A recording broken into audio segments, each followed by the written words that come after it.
ما شاء الله لا حول ولا قوة إلا بالله العلي العظيم. حسبنا الله ونعم الوكيل، نعم المولى ونعم النصير. أعوذ بالله من الشيطان الرجيم. بسم الله الرحمن الرحيم. الحمد لله الذي نور قلوبنا بولاية محمد وآل محمد.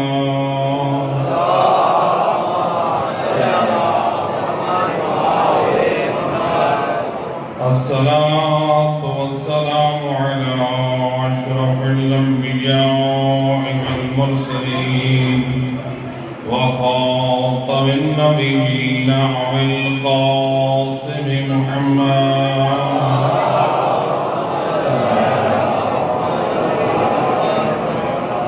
وأهل بيت الطيبين الطاهرين المعصومين المظلومين المنتجبين الذين أذهب الله عنهم الرجس وطهرهم تطهيرا.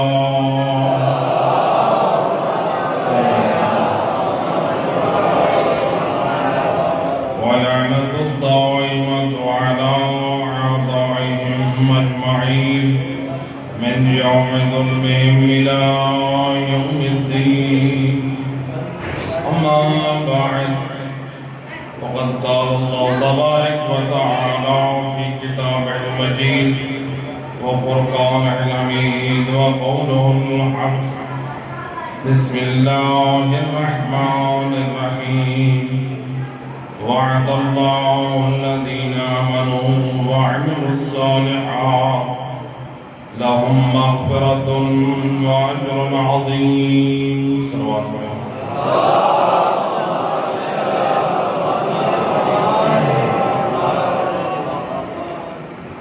ارشاد رب العزت ہو رہا ہے وعد اللہ الذین آمنوا وعملوا الصالحات لهم مغفرۃ واجر عظیم. اللہ اپنی لاریب کتاب میں فرما رہا ہے کہ میں اللہ وعدہ کر رہا ہوں. اے اللہ کس سے وعدہ کر رہا ہے؟ فرمایا وعد اللہ الذین آمنوا، اللہ کا وعدہ ہے ایمان والوں کا. اور دوسرا وعملوا الصالحات، ایمان والوں کے ساتھ دوسری ان میں خصوصیت یہ ہے وہ عمل صالح بجا لانے والے. بے اللہ ایمان والا بھی ہو، عمل صالح والا بھی ہو، تو تیرا ان لوگوں سے وعدہ کیا ہے؟ اللہ فرماتا ہے لَهُمْ مَغْفِرَةٌ وَأَجْرٌ عَظِيمٌ، میں اللہ اپنے خزانے بخشش سے انہیں معاف کر دوں گا اور انہیں اپنی خزانے عطا سے اجر عظیم عطا کروں گا. تو کل کی ہماری مجلس بیت الحسین میں جو ہم نے ولایت کے عنوان سے گفتگو کی تھی اسی آیت کے ضمن میں کہ اللہ کا وعدہ ہے ایمان والوں سے، اور ایمان والوں سے مراد کون ہے؟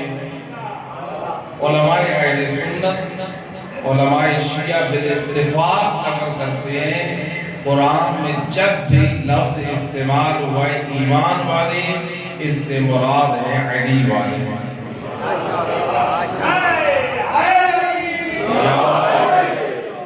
میں کہا کرتا ہوں اے علی والا خوش نصیب ہے، اللہ نے تیری ہدایت کے لیے ایک آیت نازل نہیں کی.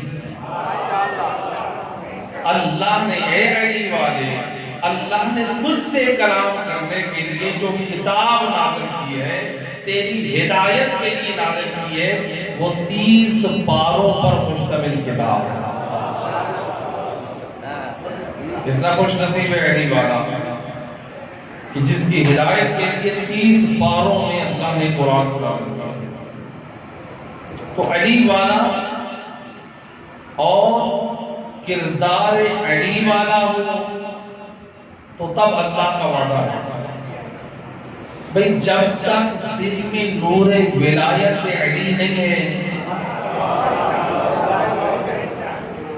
اس وقت تک انسان جتنے اعمال کرتا رہے وہ اعمال تو ہوں گے لیکن اعمال صالح نہ ہوں، کیونکہ عمل صالح ملے گا دروازہ علی سے۔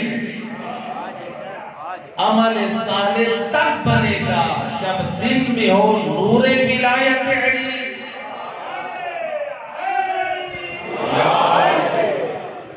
اور کردار میں وجود میں ہو کردار علی۔ یہ محبت رہنے میں کوئی معمولی چیز نہیں ہے، یہ اتنا قیمتی یہ نعمت ہے۔ کل بھی میں نے عرض کیا تھا کہ جتنا بھی اللہ کا شکر ادا کریں اس نعمت عظمیٰ کا شکر ادا نہیں کر سکتے۔ یہ کسی سپر سٹور سے ملنے والی چیز نہیں، یہ کسی مارکیٹ سے ملنے والی، یہ اللہ کا یہ وہ خاص فضل ہے۔ اللہ نے جس ظرف کو پاک سمجھا اس میں نور ولایت علی کو ڈالا۔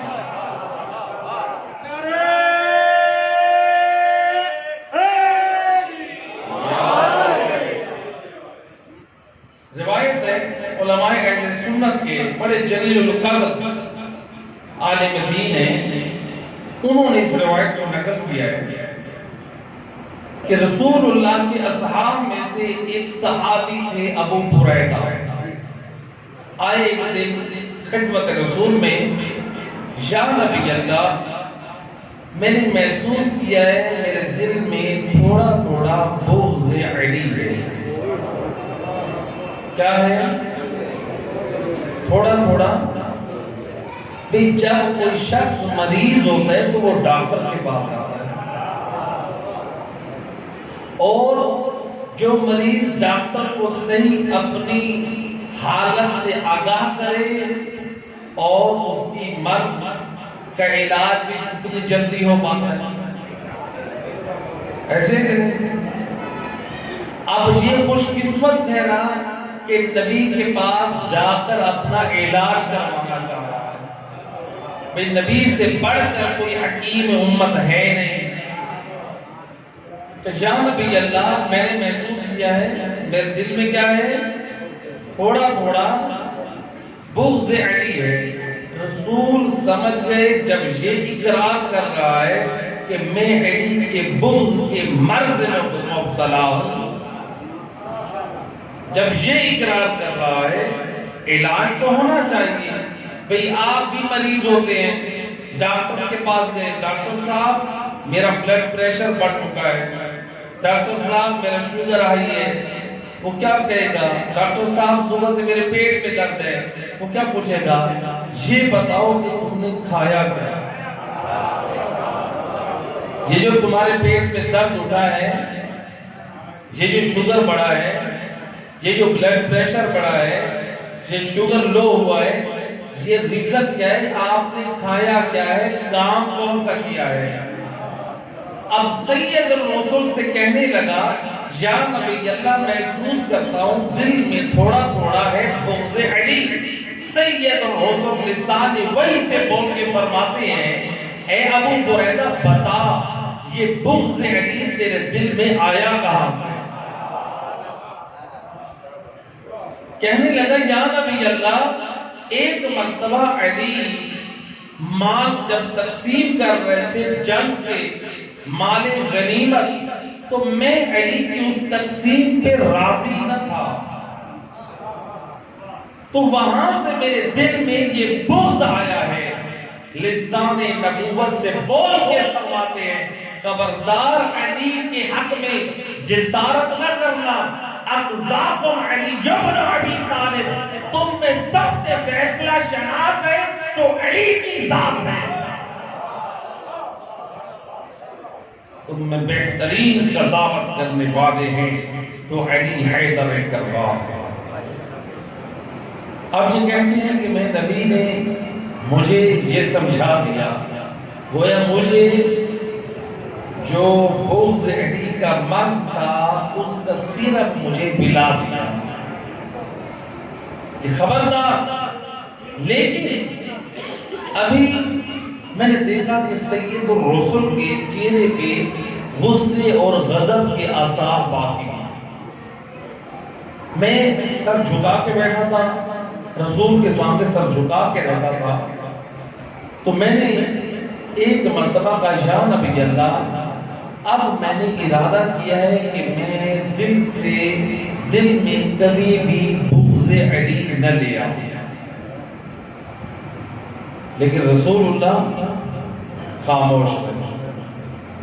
ابو بریدہ کہتے ہیں میں نے دوسری مرتبہ کہا یا نبی اللہ، میں نے جو دل میں بغض علی کو جگہ دی ہے میں اس گناہ سے توبہ کرتا ہوں۔ رسول اللہ خاموش رہے۔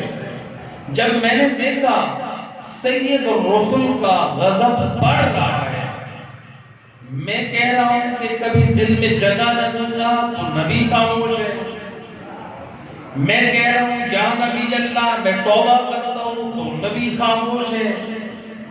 مزاج رسالت سے واقف تھا یہ صحابی کہ نبی ایسے راضی نہیں ہوں گے۔ کہا یا نبی اللہ آگے ہاتھ کیجئے، میں دوبارہ بیعت کر کے اسلام قبول کرنا چاہتا ہوں۔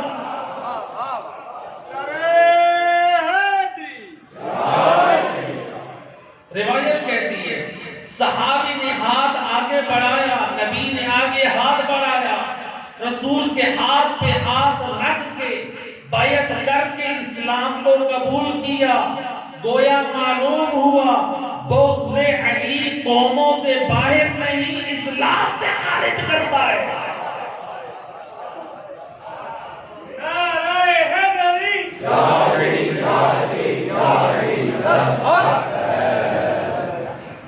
بغض علی سے اس قدر انسان اسلام سے دور ہو جاتا ہے۔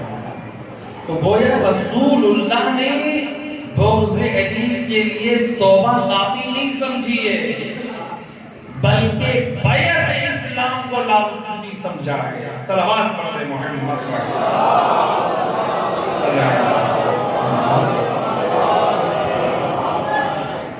علی کہ وہ ذات ہے، کوئی عام ہستی نہیں ہے۔ ملتا ہے کہ ایک صحابی ایک مشکل میں مبتلا ہو گیا، آئے نبی کے پاس یا نبی اللہ مشکل میں گرفتار ہوں، میرے حق میں دعا کیجیے۔ رحمت للعالمین نے دست دعا بلند کیے، فرمایا اللہم ارحم علی فلاں بحق علی ابن ابی طالب۔ اے بار اللہ تجھے علی کی عظمت کا واسطہ اس کے حال پہ رحم فرما۔ وقت گزرا، ایک اور صحابی رسول کے ساتھ بیٹھنے والا وہ بھی مشکل میں گرفتار، آیا نبی کے دروازے پہ، مسجد النبوی ہے، اصحاب سے فل ہے، یا نبی اللہ میرے حق میں دعا کیجئے۔ رسول نے ہاتھوں کو بلند کیا، رسول کو دیکھ کے اصحاب نے ہاتھوں کو اٹھایا۔ سید الرسل فرماتے اللہم ارحم علی فلاں بحق علی ابن ابی طالب، بار اللہ تجھے علی کی عزت کا واسطہ اس کے حال پہ رحم فرما۔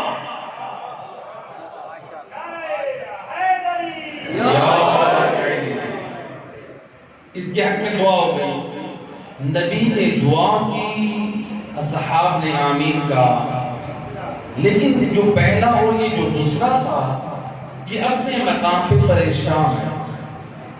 پریشان اس لیے ہیں، حالانکہ خوش ہونا چاہیے تھا کہ نبی نے ہمارے حق میں دعا کر دی۔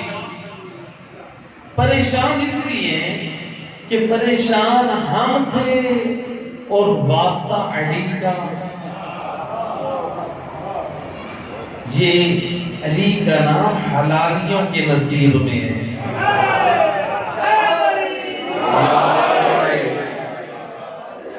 برداشت نہ ہوا، مشکل میں ہم ہیں، پریشانی میں ہم ہیں، اور واسطہ علی کا کہتے ہیں خدا کرے کہ علی بھی مشکل میں آ جائے۔ اللہ نے ان کی دعا سن لی، لگتا ہے کہ اللہ کا بھی کوئی خاص پروگرام تھا۔ کیوں؟ علی کی عظمت کو اجاگر کرنے کے لیے، ان کو ذلیل و رسوا کرنے کے لیے آ گئے وہ دن۔ علی حیدر کرام مسجد نبوی میں آئے، یا نبی اللہ آج علی بھی پریشان ہے، میرے حق میں دعا کیجیے۔ رحمت للعالمین نے ہاتھوں کو بلند کیا، فرماتے اللہم ارحم علی علی بحق علی ابن ابی طالب، پالنے والے تجھے علی کی عزت کا واسطہ علی کی مشکلیں آسان فرما۔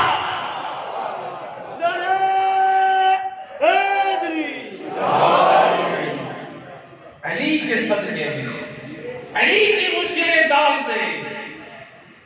اب جو کل تک پریشان تھے آج پریشانی اور بڑھ گئی۔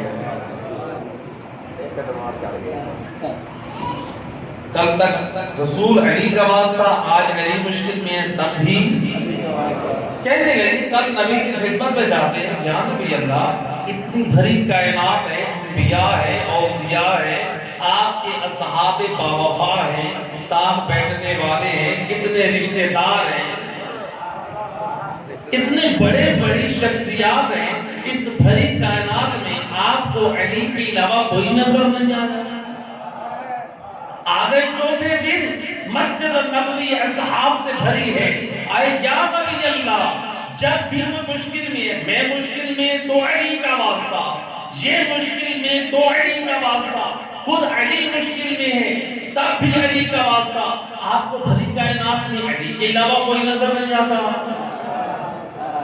لسان عصمت و نبوت سے بولنے والا نبی فرماتا ہے، اور میرے اصحاب سنو، جب میں مصطفیٰ کسی مشکل میں مبتلا ہوتا ہوں، اپنے رب کی بارگاہ میں ہاتھوں کو بلند کر کے کہتا ہوں اللہم ارحم علی بحق علی ابن ابی طالب۔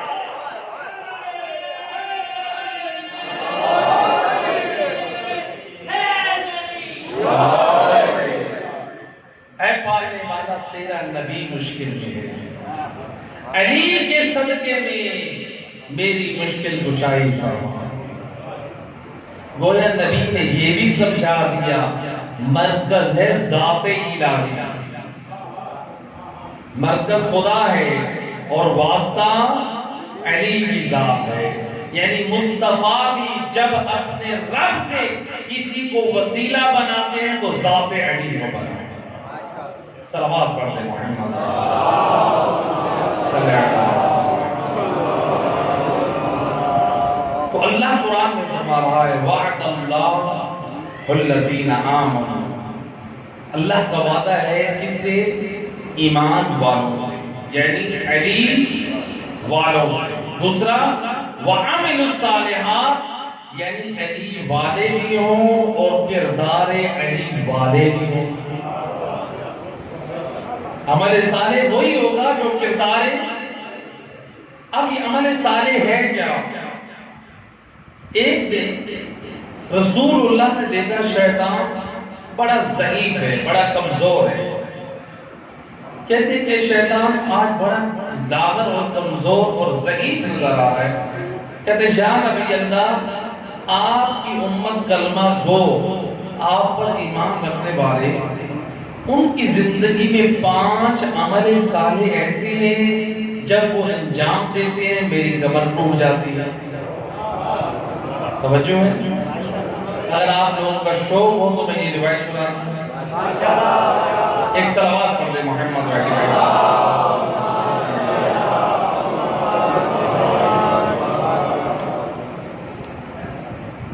فرماتے ہیں کہ شیطان کو کون سا پہلا عمل ہے جس سے تیری کمر ٹوٹ جاتی ہے؟ وہ عمل صالح۔ کہتے یا نبی اللہ جب آپ کا کوئی کلمہ گو کسی کام کے شروع میں پڑھتا ہے بسم اللہ الرحمن الرحیم، میری کمر ٹوٹ جاتی ہے، میں اسے بہکانے میں کامیاب نہیں ہوتا۔ کیا پڑھتا ہے وہ؟ بسم اللہ الرحمن الرحیم۔ بسم اللہ کی اتنی برکت ہے، بعض علماء نے بسم اللہ کو ختم کیا ہے، 7 ختم خاص طریقہ ہے بسم اللہ الرحمن الرحیم ہر آیت۔ اللہ نے بسم اللہ کی برکت سے یہ کرامت عطا کی، جب بھی کسی مریض کے بدن پر درد والی جگہ پہ یا مرض والی جگہ پہ انگلی رکھ کے پڑھتے ہیں بسم اللہ الرحمن الرحیم، اللہ اس کی برکت سے شفا دیتا ہے۔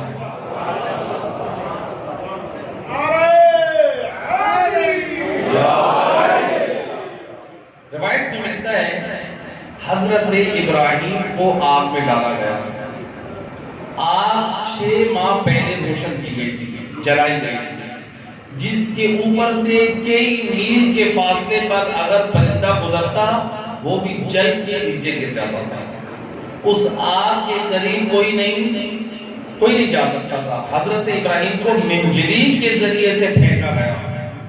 یہ منظر قوم نے دیکھا، نمرود کی ایک بیٹی نے دیکھا، کہنے لگی دل میں میرے باپ نے ربوبیت کا دعویٰ کیا ہے، لیکن ابراہیم کے لیے آگ گلزار بنی ہے، ابراہیم کا رب زیادہ طاقتور لگتا ہے۔ قریب سے قریب گئی، کہنے لگی اے ابراہیم مجھے تیرا رب جو ہے مجھے زیادہ قوی لگتا ہے، وہ کون سی چیز تھی جو تیرے لیے آگ کو گلزار بنا رہی ہے؟ حضرت ابراہیم کہتے ہیں کہ جب میں آگ میں آنے لگا تو میں نے زبان پر ایک جملہ جاری کیا تھا بسم اللہ الرحمن الرحیم، میں نے زبان پر بسم اللہ پڑھا، اللہ نے اس کی برکت سے میرے لیے آگ کو گلزار بنا دیا۔ یہ نمرود کی بیٹی کہتی ہے کہ میں بھی پڑھ کے آ جاؤں؟ ابراہیم فرماتے ایسے نہیں، پہلے میرے رب پر ایمان لے آ، صرف اقرار نہیں زبان سے بلکہ ایمان بھی لانا ہوگا۔ ابراہیم کے رب پر ایمان لا کر زبان پر بسم اللہ پڑھا، جیسے آگ نبی کے لیے گلزار بنی تھی، نمرود کی بیٹی کے لیے بھی گلزار بنا۔ اب یہ نمرود کی بیٹی باہر آئی، لوگوں کو کہتے ہیں کہ لوگوں میرا باپ جھوٹا ہے، ابراہیم کا خدا سچا ہے۔ نمرود نے حکم دیا کہ اس کو کوڑے مارے جائیں میری بیٹی کے بدن پر۔ اب لوگ جو وہاں پر دربار میں ہوتے تھے ظلم کرنے والے، ان کے ہاتھ میں کوڑے مارنے کے لیے آگے بڑھے، اللہ کی طرف سے آواز آئی اے جبرائیل، جس میری کنیز نے مجھے رحمان اور رحیم کہا ہے، مجھے حیا آتی ہے کہ اس کا ظالم باپ ظلم کروائے اور میں اللہ دیکھتا رہتا ہوں۔ اللہ بسم اللہ کی کتنی برکت ہے، اس لیے رسول اللہ فرماتے ہیں جس کام میں بسم اللہ الرحمن الرحیم نہیں ہوگا یاد رکھو، رسول فرماتے ہیں وہ کام ہمیشہ نامکمل رہے گا۔ کام کو مکمل رکھنا چاہتے ہیں تو آغاز میں بسم اللہ الرحمن الرحیم۔ ایک چھوٹی سی روایت سنا کے میں اگلے پوائنٹ کی طرف جا رہا ہوں۔ امام فرماتے ہیں کہ بسم اللہ الرحمن الرحیم اسم اعظم کے ایسے قریب ہے جیسے آنکھ کی سیاہی سفیدی کے قریب ہے۔ اسم اعظم سمجھتے ہیں؟ اسم اعظم کہتے ہیں وہ اسم، اگر آپ اس اسم کو پڑھ کر پہاڑ کو حکم دے کے ریزہ ریزہ ہو جاؤ تو اسم اعظم کی برکت سے پہاڑ سرمے میں بدل جائے۔ آپ اسم اعظم پڑھ کر درخت کو بلائیں تو وہ آپ کے پاس آ جائے۔ یعنی اسم اعظم کی اتنی برکت ہے، جو اسم اعظم کی برکت سے عاصم بن برقیہ نے تخت بلقیس کو ایک ملک سے دوسری سلطنت میں منوایا تھا، وہ اسم اعظم کی برکت سے۔ امام فرماتے ہیں کہ بسم اللہ الرحمن الرحیم کو معمولی نہ سمجھنا، تو لہذا یہ وہ عمل ہے جو عمل صالح ہے۔ رسول اللہ فرماتے ہیں کہ اے شیطان یہ بتا دوسرا عمل صالح کون سا ہے؟ کہا یا نبی اللہ جب آپ کا کلمہ گو پڑھتا ہے استغفر اللہ ربی واتوب الیہ تو میری کمر ٹوٹ جاتی ہے۔ اس لیے جو ایک مرتبہ استغفار پڑھتا ہے سچے دل سے اللہ اتنا مہربان ہے، وہ فرشتوں سے کہتا ہے کہ چاہے کہ جتنا بھی گناہگار ہے سچے دل سے ندامت کر رہا ہے، اے فرشتوں گواہ رہنا میں نے اس کے سارے گناہ معاف کیے۔ ایک مرتبہ سچے دل سے آپ نے استغفار پڑھا، اور روایت کی جملے ہیں کہ نبی پاک صلی اللہ علیہ وآلہ وسلم ہر روز 360 مرتبہ استغفار پڑھتے تھے۔ کیا پڑھتے تھے؟ اچھا بھئی ہمارا تو یہ عقیدہ ہے نبی ہو یا جو امام ہے وہ معصوم ہوتے ہیں۔ معصوم ہوتا ہے جس سے گناہ تو کیا گناہ کا تصور بھی نہیں ہوتا۔ توجہ ہے بھی جب نبی اور امام ہے ہی معصوم تو پھر ان کے استغفار پڑھنے کا فلسفہ کیا ہے؟ گویا وہ اللہ کی بارگاہ میں ایک عاجزی پیش کر رہے ہوتے ہیں جو حق کے بندگی ہے وہ ہم ادا نہ کر سکے۔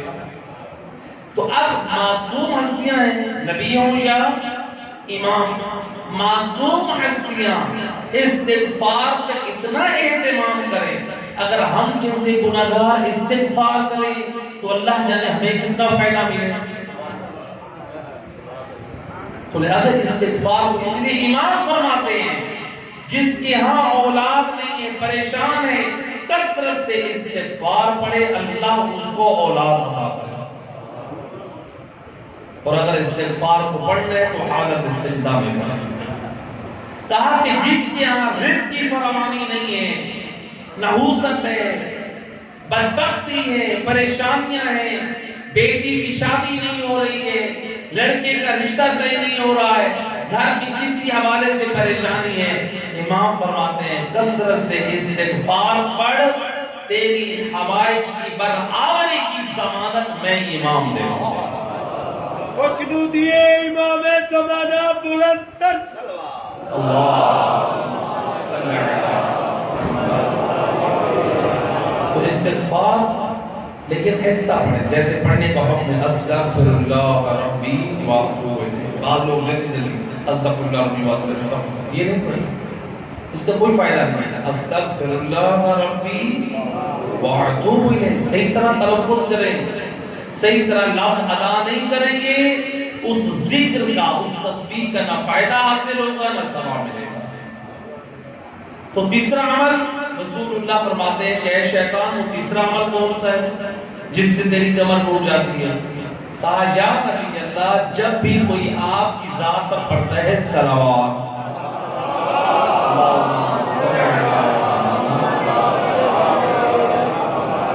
میری کمر ٹوٹ جاتی ہے۔ یعنی صلوات کوئی معمولی چیز نہیں ہے۔ روایت کے جملے ہیں ایک دن نبی پاک صلی اللہ علیہ وآلہ وسلم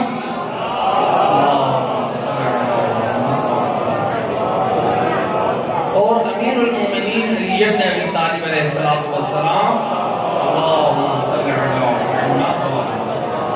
دو معصوم ہستیاں ایک باغ میں تشریف فرما ہے۔ علی مولا نے دیکھا نبی کے ارد گرد ایک شہر کی مکھی طواف کر رہی ہے۔ علی حیدر کرار فرماتے ہیں یا نبی اللہ یہ کافی دیر سے شہر کی مکھی آپ کا طواف کر رہی ہے، اس کا ریزن کیا ہے، وجہ کیا ہے؟ فرماتے ہیں کہ یا علی آج یہ شہر کی مکھی آج میزبان بن کر ہمیں دعوت دینے آئی ہے۔ یہ دعوت تو آپ لوگ بھی دیتے ہیں، یہ بھی دعوت دینے آئی ہے۔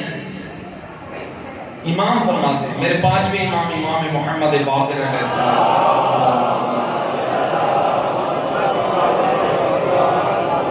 امام فرماتے ہیں جو ہماری دعوت کرنا چاہتا ہے ہم تک رسائی نہیں ہے وہ نیک اور صالح اہل علم علماء کی دعوت کرے اللہ کے نزدیک ایسے جیسے ہم اہل بیت کی دعوت کریں۔ جو ہماری زیارت کرنا چاہتا ہے وہ نیک اور صالح اہل ایمان کی زیارت کرے اللہ کے نزدیک ایسے ہے جیسے ہم اہل بیت کی زیارت۔ خوش نصیب ہے اہل بیت اتحاد کس قدر تیرے درمیان محبت کا رشتہ قائم رکھنا چاہتے ہیں۔ ایمان والا اسی لیے امام فرماتے ہیں یعنی مومن کی زیارت خود مستحق ہے۔ تو لہذا روایت کہتی ہے کہ نبی فرماتے ہیں کہ اے علی، یہ شہد کہہ رہی ہے کہ علی حیدر کرار کو میرے گھر کی طرف بھیجیں، شہد کا چھتا بھیجیں۔ اب علی مولا چلے تو شہد کی مکھی بڑی چوڑے ہو کر اپنے گھر کی طرف جا رہے ہیں۔ وہ کیوں فخر نہ کرے جس کے گھر کی طرف سید الاوصیاء جا رہا ہے۔ آج کسی کے ساتھ دنیاوی تھوڑا عہدہ رکھنے والا کسی کے گھر کی طرف چلے تو بڑا فخر کرتا ہے، بھلا شہر کی مکھی کیوں فخر نہ کرے جو سید الانبیاء کا وزیر سید الاوصیاء جا رہا ہے۔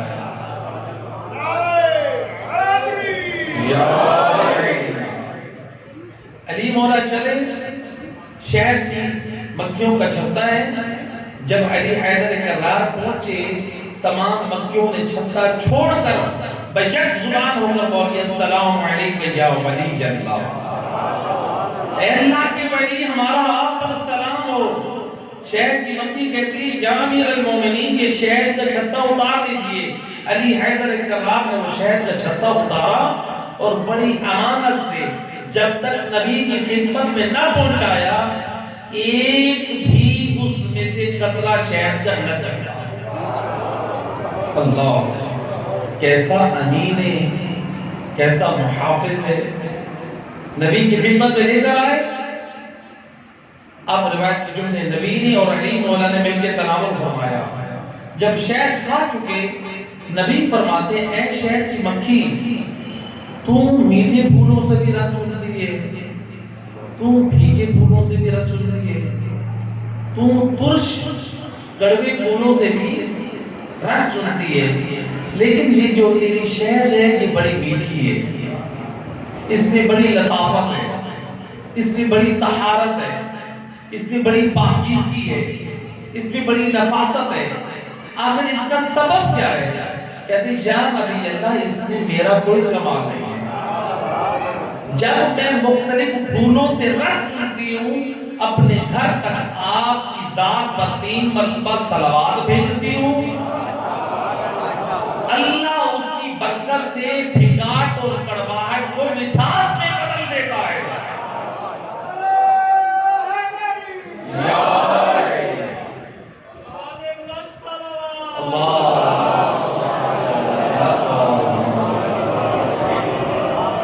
شہد کی مکھی افضل ہے یا ہم افضل ہیں؟ انسان افضل ہے، تمام مخلوقات سے افضل کون ہے؟ انسان افضل ہے۔ بھئی اگر شہد کی مکھی آل محمد کی ذات پہ صلوات بھیجے تو اس پھیکے اور کڑوے رس میں مٹھاس آ جائے، تو جن کے دلوں میں نور ولایت علی ہو، اگر وہ آل محمد کی ذات پہ صلوات بھیجے اللہ جانے زندگی میں کتنا مٹھاس آ جائے۔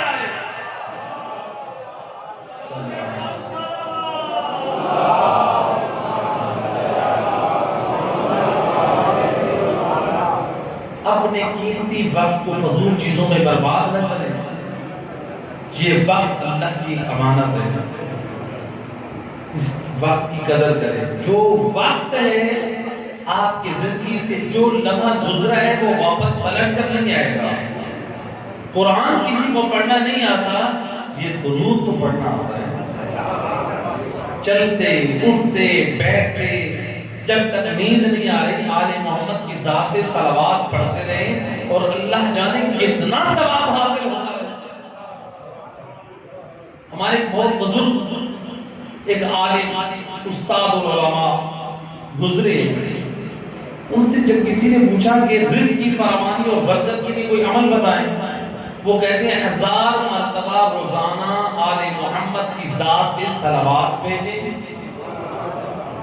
اور وہ کہتے تھے کہ میں بھی روزانہ پڑھتا ہوں، وہ کہتے تھے کہ میں اس کی پابندی سے مجھے ایسے لگتا ہے کہ میرے رب نے اپنے خزانے کے دروازے میرے گھر کی طرف کھول دیا۔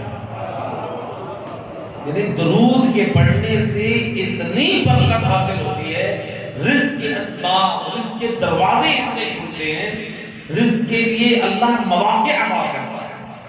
لیکن درود شریف پڑھنا چاہیے صحیح طرح۔ اچھا بعض لوگ کہتے ہیں مولانا صاحب ہم تو پڑھتے ہیں فائدہ حاصل نہیں ہو رہا ہے۔ میں نے کہا نہیں ایسے نہ کہے، اگر کسی کے سر میں درد ہو نا تو وہ پہلے دیکھتا ہے کہ میں جو پیناڈول یا ڈسپرین کھا رہا ہوں وہ کہیں ایکسپائر تو نہیں ہو چکی ہے، اس کی ڈیٹ تو ختم نہیں ہو چکی ہے۔ اگر طریقہ غلط استعمال کیا ہے تو اس کا اثر نہیں نقصان ہوگا۔ اسی طرح آل محمد کی ذات صلوات بھیجنا ہے تو ویسے پڑھیں جیسے آل محمد نے تلفظ کر کے بتایا ہے۔ اگر ہم جلدی جلدی پڑھیں اللہم صلی علی محمد وعلی محمد، یہ تو درود نہیں ہے۔ درود کیسے پڑھنا ہے؟ اللہم صلی علی محمد وعلی محمد، ایسے پڑھیں جو بعد والا میں نے پڑھا ہے۔ جو لوگ جلدی جلدی پڑھتے ہیں اللہم صلی علی محمد وعلی محمد، اللہم صلی علی، یہ نہیں استغفر، اس کو تو معنی بھی کچھ اور ہے، وہ درود ہے ہی نہیں۔ جب درود ہے نہیں تو برکت کیسے ملے؟ تو لہذا درود صحیح پڑھیں گے تب برکت ملے گی۔ ایک صلوات پڑھ لیں محمد صلی اللہ علیہ وسلم۔ اللہ کے رسول فرماتے ہیں شیطان وہ چوتھا عمل کون سا ہے جس سے تیری زبان ٹوٹتی ہے؟ کہ یاد کر لیجیے اللہ جب آپ کے کلمہ گو، جب دو آدمی ملتے ہیں اور آپس میں کرتے ہیں مصافحہ تو اس سے میری کمر ٹوٹ جاتی ہے۔ مصافحہ کرنا، امام فرماتے ہیں من صافح لحب علی، اگر کوئی شخص محبت علی کی وجہ سے یعنی کسی علی والے سے مصافحہ کرے اللہ اس کے 70,000 گناہ معاف کر دیتا ہے۔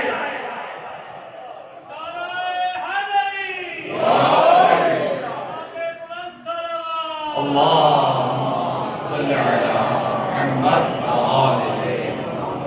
مصافحہ کریں۔ امام فرماتے ہیں جب انسان مصافحہ کرتا ہے تو اس میں تیسرا ہاتھ رحمان کا ہوتا ہے۔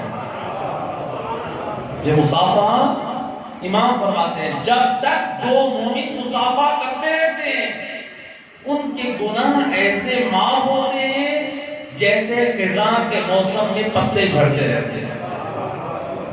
اتنا فائدہ ہے، اس لیے تو امام فرماتے ہیں مومنوں سے مصافحہ کر تاکہ اگر سامنے والے کے دل میں رنجش ہے تو وہ رنجش صاف ہو جائے۔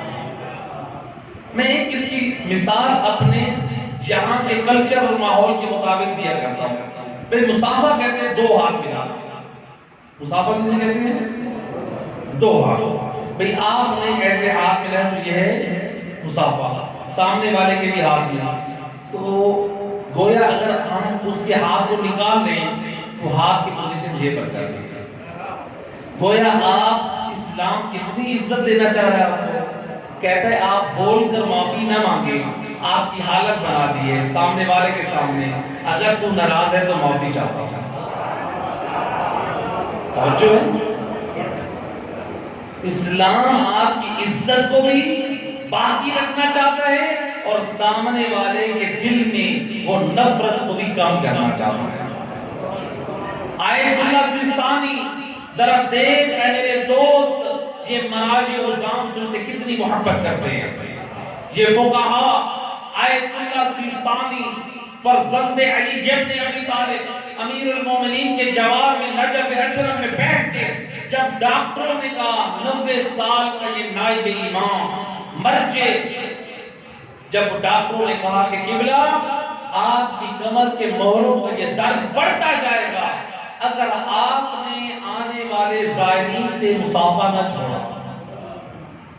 کیونکہ آیت اللہ سیستانی روزانہ 2 گھنٹے زائرین کو مصافحے کے لیے بیٹھتے ہیں۔ بعض لوگوں کو موقع نہیں ملتا وہ ناراض ہوتے ہیں، ظاہری بات ہے لاکھوں مومنین ہوتے ہیں، اب 2 گھنٹے کے لیے وہ بیٹھتے ہیں مومنین سے مصافحہ کرنے کے لیے۔ علی کا فرزند آیت اللہ سیستانی کیا فرماتے ہیں؟ فرماتے ہیں مجھے اپنے کمر کے درد کی پرواہ نہیں ہے،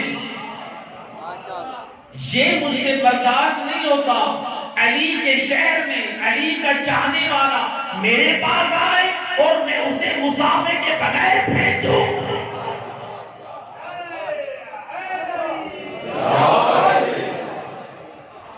علی کا چاہنے والا میرے پاس آئے اور میں اسے خالی لوٹا دوں؟ نا، مجھے درد تو قبول ہے، علی کے چاہنے والے کا مسافہ چھوڑنا یہ مجھے قبول نہیں. ذرا دیکھ تو صحیح یہ مراجع عظام تو اسے کتنی محبت کرتے ہیں. تو اس مسافہ مومنین سے مسافہ، اس لیے علماء اہل علم سے مومنین سے مسافہ دونوں ہاتھوں سے کریں. حکم ہے کہ مسافہ اس کو کہتے ہیں جو دو ہاتھ. ہاں اگر کوئی آپ کی عزت و توقیر نہیں کرتا ایک ہاتھ کرتا ہے تو پھر علماء بھی اجازت دیتے ہیں آپ بھی اسی پہ اکتفا کریں. لیکن اہل بیت نے جو تعلیم کی ہے وہ ہے دو ہاتھ. وہ کیا ہے؟ آج ہمارے اندر مغرب کا کلچر آ رہا ہے. ایک ہاتھ، ہم ملک صاحب ہیں، ہم چودھری صاحب ہیں، ہم سردار ہیں. آپ سب کچھ تو ہو سکتے ہیں، قربان جاؤں وہ نہیں ہو سکتے جس کی محبت میں اللہ نے کائنات کو خلق کیا. جب نبی امت سے ہاتھ ملائے تو دو ہاتھوں سے. تو جس نبی اور آل نبی کے صدقے میں مجھے اور آپ کو کچھ مل جائے تو ہم پھر کیوں ایک ہاتھ ملائیں؟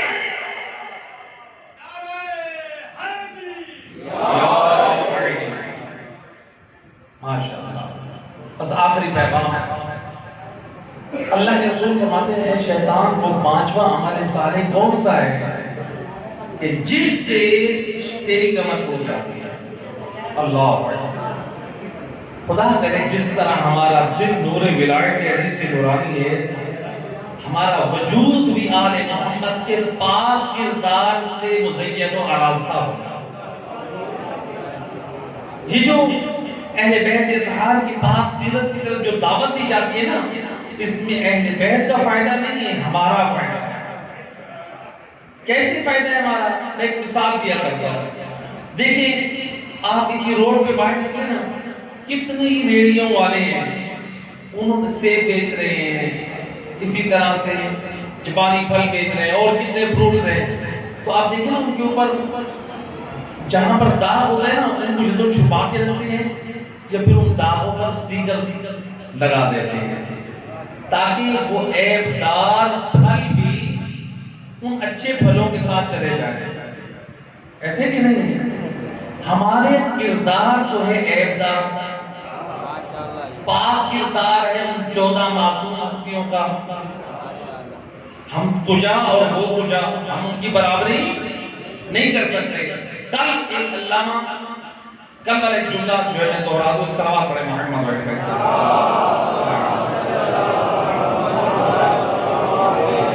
علامہ اظہر حسن زیدی آل اللہ مقامہ کا وہ کہتے تھے ہماری قوم کی بھی بڑی عجیب حالت ہے، جب عمل کی بات کرو تو کہتے ہیں کہاں وہ اور کہاں ہم. جب عمل کی بات کرو کہتے ہیں کہاں وہ اور کہاں، اور جب جنت کی بات کرو تو کہتے ہیں جہاں وہاں، جہاں علی وہاں ہم. بھئی میرے دوست آپ کو علی کی برابری کا نہیں کہا ہے، آپ کو علی مولا کی پیروی کا کہا ہے. علی کی برابری میں ہلاکت ہے، علی کی برابری میں گمراہی ہے. نجات چاہتا ہے، ہدایت چاہتا ہے تو آجا علی کے راستے میں. تو گویا علی کے راستے میں یہ پاک کردار اپنانے سے کیا ہوگا؟ جب میدان قیامت میں ہم جائیں گے عیب دار اپنے گناہگار اعمال لے کر تو خدا کی طرف سے کہیں آواز نہ آ جائے اسے آنے دو، یہ میرے حبیب مصطفیٰ کے پاک کردار کے لباس میں آ رہا ہے. اسے آنے دو، یہ میرے پاک علی ابن ابی طالب کے پاک کردار میں آ رہا ہے. میں نے ان پاک ہستیوں کی محبت کے صدقے میں جو ان کے پاک کردار کی چادر اوڑھ کر اس نے اپنے عیبوں کو چھپایا ہے وہ عیب چھپے رہنے دو. تو لہذا یہ پاک کردار اپنانا یہ ہمیں فائدہ ہے، آل محمد کو فائدہ نہیں. تو رسول اللہ کیا فرماتے ہیں؟ 5واں عمل فرماتے ہیں، اے کلمہ گو، شیطان کی کمر توڑنے والا عمل صالح، فرماتے ہیں وہ ہے سلام۔ وہ کیا ہے؟ یعنی السلام ہو۔ اسی لیے حدیث کیسا آپ ہر محفل میں پڑھتے ہیں، گویا حدیث کیسا نے یہ پیغام دے دیا ہے کہ آل محمد کی نگاہ میں ملتے وقت اگر آداب میں سے السلام علیکم سے بڑھ کر کوئی اور عمل ہوتا تو اہل بیت اس کو اپناتے۔ اہل بیت نے پنجتن پاک نے حدیث کیسا میں کس چیز کو اپنایا ہے؟ السلام علیکم۔ یہی طریقہ ہے جو اہل بیت کا طریقہ ہے۔ اہل بیت نے سمجھا دیا ہے، اپنی اولادوں کو، اپنی نسلوں کو تعلیم دیں، جب اسکول میں جائیں اسکول سے واپس آئیں، گھر میں جائیں گھر سے آئیں تو کیا کریں؟ السلام۔ تو لہذا آج فون کے زمانے میں ہماری زبان پہ پہلے ہیلو نہیں ہونا چاہیے، جو رسول اللہ اور اہل بیت کی سنت ہے وہ ہے السلام علیکم۔ امام فرماتے ہیں یہ سلام اللہ کے ناموں میں سے نام ہے، اگر آپ چاہتے ہیں آپ کی زندگی لمبی ہو، امام فرماتے ہیں کثرت سے سلام کیا۔ اور امیر المومنین علی بن ابی طالب علیہ السلام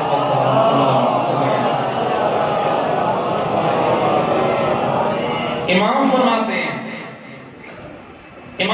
ہیں سلام کرنا 69 نیکیوں کا ثواب ہے، 69، اور جواب دینا 1 نیکی کا ثواب ہے۔ سلام کرنا کیا ہے؟ مستحب، جواب دینا کیا ہے؟ واجب ہے۔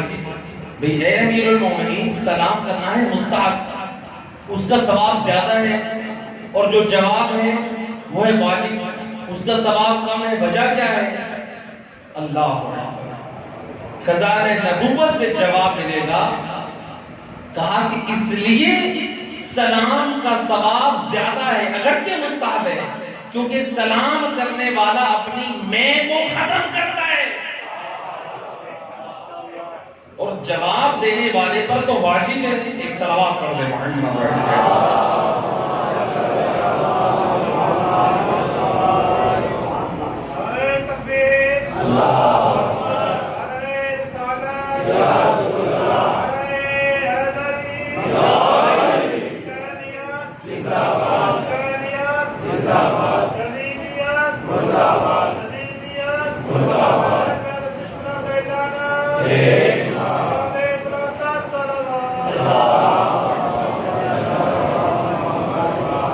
بس میرا موضوع کمپلیٹ ہو چکا ہے، بس ایک روایت اور میں مسائل کی سفارت ہے۔ روایت ہے سلام کرنا کتنا ثواب ہے۔ روایت ہے کہ ایک دن اللہ کے رسول اپنے اصحاب کے ساتھ آ رہے ہیں، مدینہ شہر ہے، کچھ بچے ایک چوک میں کھیل رہے ہیں۔ نبی کو آتے بچوں نے دیکھا، ایک بچہ ایک گلی میں جا کے چھپ گیا۔ کیوں چھپا؟ کہا کہ آج نبی پہ پہلے میں سلام کروں گا۔ یہ ماں باپ کی پاک تربیت کا اثر تھا۔ نبی آ رہے ہیں، بچہ چھپ گیا، نبی جیسے ہی گلی کے کنارے پہنچے، بچہ دوڑ کر آ کے کہتے ہیں السلام علیکم یا نبی اللہ۔ اب نبی نے جواب دیا، کلیجہ ٹھنڈا پڑ گیا۔ نبی نے جب رک گئے، جو بچے پیچھے کھیل رہے تھے وہ بھی دوڑ کر آئے، وہ بھی کہہ رہے السلام علیکم یا رسول اللہ، السلام علیکم یا نبی اللہ۔ اب ان بچوں کی آواز، مدینہ شہر ہے، پرانا زمانہ ہے، چھوٹی چھوٹی دیواریں ہیں، لوگوں کے گھروں میں آواز گئی تو مرد و زن سب گھروں سے نکلنے لگے۔ روایت کہتی ہے اصحاب بھی ہیں، مدینے کے لوگ اس محلے کے نکل کر آ گئے، وہ بچے جمع ہو گئے۔ اب جب لوگوں کا رش ہو گیا، سید الرسول فرماتے ہیں اے بچے مجھے یہ بتا، تیری نگاہ میں اللہ کا رتبہ بلند ہے یا میں مصطفیٰ کا؟ بچہ چھوٹا ہے، رسول نے دیکھا کہ اخلاق کا اتنا بلند ہے جو مجھے سلام میں پہن کر رہا ہے، ذرا دیکھوں تو صحیح کہ اس کا عقیدہ کیسا ہے۔ کہتے یا نبی اللہ میرے ماں باپ قربان، پہلے ہے ذات الہی پھر ہے ذات مصطفیٰ۔ اب نبی نے دیکھا ماشاءاللہ اللہ کی معرفت رکھتا ہے، اب سوچا کہیں ایسا تو نہیں ہے کہ اس کے دل میں والدین کی محبت زیادہ ہو اور میری محبت نہ ہو؟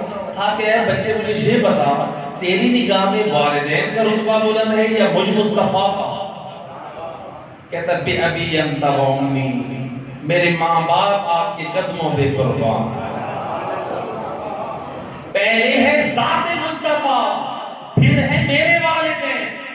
نبی نے جب دیکھا سلام میں پہل کرنے والا ہے، اخلاق میں اعلیٰ ہے، عقیدہ بھی صحیح ہے، اللہ کی معرفت بھی رکھتا ہے، نبی کی معرفت بھی رکھتا ہے، والدین کا احترام بھی کرتا ہے، نبی نے لوگوں کی طرف دیکھ کے فرمایا ایھا الناس، اے لوگوں قوموا مثل ھذا الصبی، اے لوگوں اس بچے کی مانند بن جاؤ۔ بچہ تھا، نبی نے بتا دیا معیار حق عمر نہیں ہے، معیار حق عمر نہیں ہے، وہ کم عمر ہے، معیار ہے ایمان، معیار ہے عمل صالح، یعنی ایمان اور عمل، اور اللہ بھی یہی فرما رہا ہے میرا وعدہ ہے ایمان والوں کے ساتھ اور عمل صالح والوں کے ساتھ۔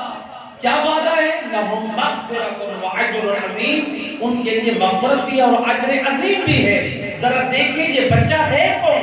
تاریخ کے لیے اس بچے کا نام ہے حبیب ابن مظاہر۔ اللہ قرآن کی گویا اس آیت مجیدہ کا مستحق بنے حبیب ابن مظاہر۔ اجرکم علی اللہ، اس دین کو بقا دینے کے لیے آل محمد نے بڑی قربانیاں دی ہیں۔ اجرکم علی اللہ، جہاں حسین نے اپنی قربانی دی، جہاں پر عباس علمدار قربان ہوئے، جہاں پر علی اکبر قربان ہوئے، وہاں پر علی اصغر نے بھی بڑھ کر اپنی قربانی کا حق ادا کیا۔ اجرکم علی اللہ، اجرکم علی اللہ۔ اے اولاد والو، خدا آپ کو اولاد کا غم نہ دے، قربان جاؤں زہرا کا لال اللہ کے دین کی بقا کے لیے پورا کنبہ قربان کر رہا ہے۔ اجرکم علی اللہ۔ حسین نے استغاثہ بلند کیا، حل من ذاب یذب عن حرم رسول اللہ، کوئی ہے علی ذاتیوں کے پردوں کی حفاظت کرنے والا؟ حل من ناصر ینصرنا، کوئی ہے ہماری مدد کرنے والا؟ یہ اس کا غاصہ ایسا تھا، روایت کہتی ہے ششماہے کے کانوں میں جب یہ آواز پہنچی، علی اصغر بھی اپنے جھولے کو چھوڑ کر زمین پر آ گئے، گریہ بلند ہوا، گویا آواز دی بابا علی اصغر حاضر ہے۔ اجرکم علی اللہ۔ روایت کہتی ہے زہرا کا لال آیا خیمے پر، جناب زینب عالیہ کے ہاتھ میں جناب شہزادہ اصغر ہے، کہا بہن زینب مجھے دیجیے، میں اپنے لال کو پانی پلا کر لے آؤں۔ روایت کہتی ہے زہرا کے لال نے اپنے ہاتھ پہ اٹھایا، اپنے ہاتھوں پہ اٹھا کے اپنی ابا کو اٹھایا اور اصغر کے اوپر ڈھانپ دیا، پانی پلانے لے چلے۔ روایت کہتی ہے آقا حسین نے اشقیاء سے خطاب کیا، اشقیاء سے خطاب کیا، پانی کا سوال کیا، میں کہوں گا اے حسین کتنا غریب ہے کربلا میں، اے حسین ساقی کوثر کا لال ہے جس کا بابا علی میدان قیامت ہے مسلمانوں مومنین کو کوثر کے جام پلائیں گے، کربلا میں اتنا غریب ہے، پانی کا سوال کر رہا ہے، کلمہ گو پانی تو نہیں، بلکہ روایت کہتی ہے عمر ابن سعد نے جب سنا کہا اقطع کلام الحسین، اے حرملا انتظار کس بات کا ہے، اے حسین کا کلام قطع کر۔ سنو گے عزادارو، بڑی ذمہ داری سے پڑھ رہا ہوں، ارباب مقابل نقل کرتے اس لعین کے پاس 3 تیر ایسے تھے، ایک تیر علی اصغر کو لگا، ایک تیر میرے آقا حسین کو، ایک تیر مولا حسن مجتبیٰ کے ایک شہزادے کو، لیکن یہ تیر فقط تیر نہ تھا، روایت کہتی ہے اس تیر کو زہر نے آلودہ کیا ہوا۔ اجرکم علی اللہ، اجرکم علی اللہ۔ میں عرض کروں گا اے علی اکبر، آپ شہید ہوئے، اے حسین کے جوان آپ شہید ہوئے، بڑا غم ہے آپ کی جوانی کا۔ اے علی اکبر آپ مظلوم مارے گئے، اے آپ پر جو سوار ہوئے وہ فقط تیر و تلوار کے تھے، وہ زہر آلود تو نہ تھا، لیکن ششماہ علی اصغر پہ جو تیر چلا اے وہ زہر آلود تیر ہے۔ وہ تیر کوئی عام تیر نہیں ہے، حیوانوں کا شکار کرنے والا تیر۔ روایت کہتی ہے جب اس لعین نے تیر چھوڑا، صبح من الورید الى الورید وصبح من الحزن الى الحزن، اے شہزادہ بابا کے ہاتھوں پہ ایسے تڑپا اے جیسے پرندہ اپنے خون میں تڑپتا ہے۔ اجرکم علی اللہ۔ حسین نے شہزادے کو لیا، جب خیمے کی طرف آئے، روایت کہتی ہے ننھی سکینہ دوڑ کر آ کر کہتی ہے یا ابتا اسقیت اخی، بابا میرے چھوٹے بھیا کو پانی پلا کر لے آئے۔ ہائے نبی سکینہ نے جو پوچھا، ہائے حسین نے دامن ہے ابا ہٹایا اور میری لاڈلی دے، ہائے اشقیاء نے پانی تو نہیں، ہائے خون ہائے نکالا، ہائے زہر پلایا۔ اجرکم علی اللہ زنارو۔ روایت کہتی ہے ارباب مقاتل نقل کرتے ہیں زہرا کے لال نے کیا کیا، خیمے کی ایک طرف بیٹھ کر ایک ننھی سی قبر کھودی، لیکن وہ قبر نہ تھی، وہ بلکہ ایک گڑھا تھا۔ اسلام کا حکم ہے کہ جہاں قبر کھودی جائے وہ سخت زمین ہو تاکہ میت پہ وہ مٹی گر نہ جائے، تاکہ وہ قبر منہدم نہ ہو جائے۔ ذرا مجھے کوئی بتائے کربلا میں ریت کے ٹیلوں میں کہاں سخت زمین تھی؟ اے زہرا کے لال نے جب ریت کا گڑھا کھودا، اے جب ننھا لاشا اتارا، اے جب ریت ڈالتے گئے، اللہ جانے اے حسین کی کیا حالت ہوگی جب ششمائے کا چھوٹا رخسارا اے کربلا کی گرم اجرکم علی اللہ، ہائے قبر بند ہو گئی۔ اجرکم علی اللہ۔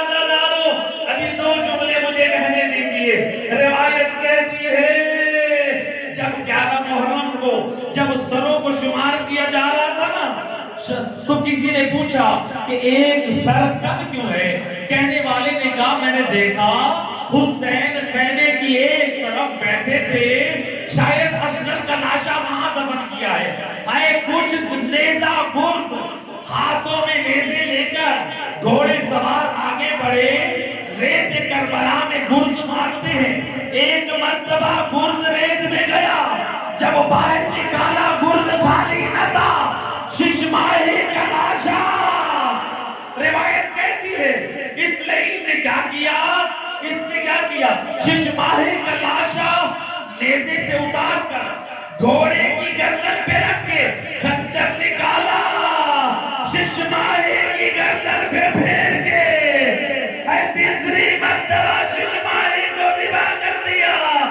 اے ادھر سے رباب اے اصغر کا خالی جھولا دیکھ رہی ہے، میں کہوں گا اے بی بی آگ نہ دے، اے تیرے لال کا پرسا دینے والے۔